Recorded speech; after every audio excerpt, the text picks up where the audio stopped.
Hello student, chapter number 4। आज हम पढ़ेंगे धारावाही वृत्तीय कुंडली के अक्ष पर चुंबकीय क्षेत्र की तीव्रता के लिए व्यंजक ज्ञात कीजिए।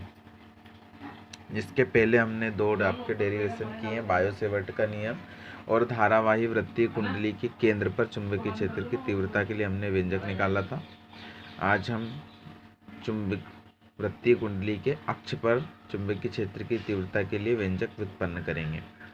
इसके लिए मान लो कि ए त्रिज्या की एक वृत्तीय कुंडली, यहाँ पे आप देख सकते हैं ये हमने वृत्तीय कुंडली ले रखी है जिसकी रेडियस जो है वो ए है, जिसमें जो है आई विद्युत धारा तीर की दिशा में प्रवाहित हो रही है और कुंडली के अक्ष पर उसके केंद्र ओ से एक्स दूरी पर एक यहाँ पर हम पॉइंट पी लेंगे जिस पर हमको चुंबकीय क्षेत्र की तीव्रता ज्ञात करना है। और कुंडली का जो तल है वो कागज के तल के लंबवत है, मतलब ये जो कुंडली है इस प्रकार से रखी हुई है। चित्रानुसार माना कि कुंडली के ठीक ऊपरी सिरे पर डीएल लंबाई का एक अल्पांश है, मतलब यहाँ पर हमने ये जो कुंडली ली है यहाँ पर हमने एक अल्पांश ले लेंगे ए बी, और इस अल्पांश से बिंदु पी की जो दूरी है वो हम ले लेंगे आर। तो अतः इस अल्पांश ए बी के कारण बिंदु पी पर यदि हम चुंबकीय क्षेत्र की तीव्रता की बात करें तो वो हो जाएगी डी बी, क्योंकि आपने अल्पांश लिया है, म्यू नॉट अपॉन में 4 पाई और I D L sine theta upon में आर स्क्वायर। यहाँ से यहाँ तक की जो ए बी अपन अल्पांश लेंगे उसकी लंबाई हमने डी एल ले रखी है, तो यहाँ पे आपको डी एल लिखना है। जहाँ पर जो थीटा आपने लिखा है वो अल्पांश ए बी और अल्पांश को बिंदु पी से मिलाने वाली रेखा के बीच का क्या है, कोण है। इस पर स्पष्ट है कि थीटा का मान कितना होगा 90, क्योंकि हमने बोला था वो क्या है, लंबवत है। अब आगे बात करेंगे, यदि हम थीटा की वैल्यू क्या रख देंगे 90 डिग्री, और थीटा की वैल्यू हम जैसे 90 डिग्री रखेंगे तो हमको पता है साइन 90 की वैल्यू कितनी होती है 1, तो डी बी इक्वल टू हो जाएगा म्यू 0 अपॉन में 4 pi I D l upon में आर स्क्वायर। इस क्षेत्र डी एस की दिशा किसके अनुदिश होगी, पी आर के अनुदिश। यहाँ पे ये है आपका पी आर के अनुदिश होगी, और जो एंगल है सी पी एंड ओ ये क्या होगा, फाई। तो हम इसको दो घटकों में वियोजित कर सकते हैं।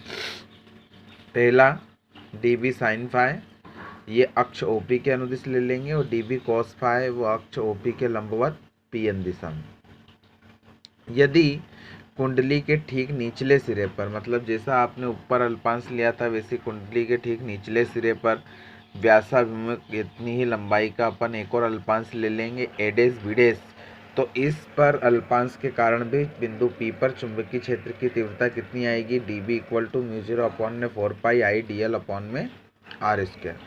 किंतु अब इसकी दिशा जो है वो पी आर डेस के अनुदिश होगी, अतः हम इसे पुनः दो घटकों में वियोजित करेंगे। एक आपका डी बी साइन फाई हो जाएगा और एक आपका डी बी कॉस फाई हो जाएगा। तो डी बी साइन फाई जो रहेगा वो अक्ष ओपी के अनुदिश, और डी बी कॉस फाई वो अक्ष ओपी के लंबवत पी एन डेस दिशा में होगा। अब चूंकि आप देखेंगे कि पी एन और पी एन डेस, मतलब यहाँ पर आप देखें कि पी एन जो है और पी एन डेस है दोनों एक दूसरे के अपोजिट हैं और इक्वल रहते हैं, तो ये दोनों एक दूसरे को लंबवत घटक एक दूसरे को निरस्त कर देंगे, और जो अक्ष ओपी के अनुदिश जो हैं आपके दोनों घटक अक्ष ओपी के अनुदिश d B sine phi d B sine phi ये दोनों जो है वो ऐड हो जाएंगे।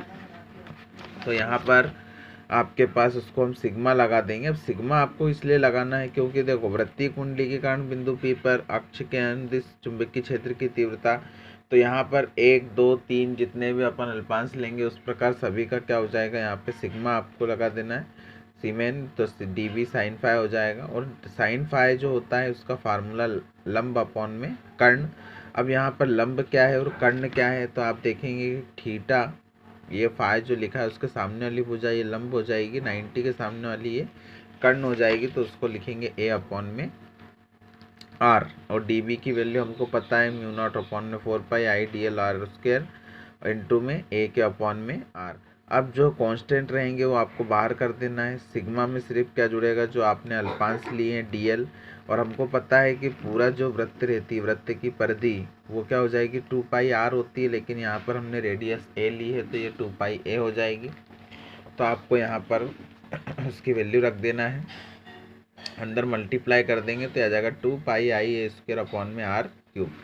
अब आपको यदि आर स्क्वायर की वैल्यू चाहिए, मतलब जो आपका ट्रेंगल बनाया था, ट्रेंगल COP में, हम यहाँ से यदि आर स्क्वायर की वैल्यू निकालें तो आएगी ए स्क्वायर प्लस एक्स स्क्वायर। यहाँ पर आपको पाइथागोरस थ्योरम लगाना है। और आर की यदि वैल्यू निकालेंगे तो ये स्क्वायर इधर जाएगा रूट में, तो b equal to mu not upon में 4 pi 2 pi I a square, और r की वैल्यू हम रख देंगे रूट में a square plus x square की पावर में 3। अब यदि हम इसका रूट हटाएंगे तो रूट का मतलब होता है 1/2, तो इसको लिख सकते 3/2।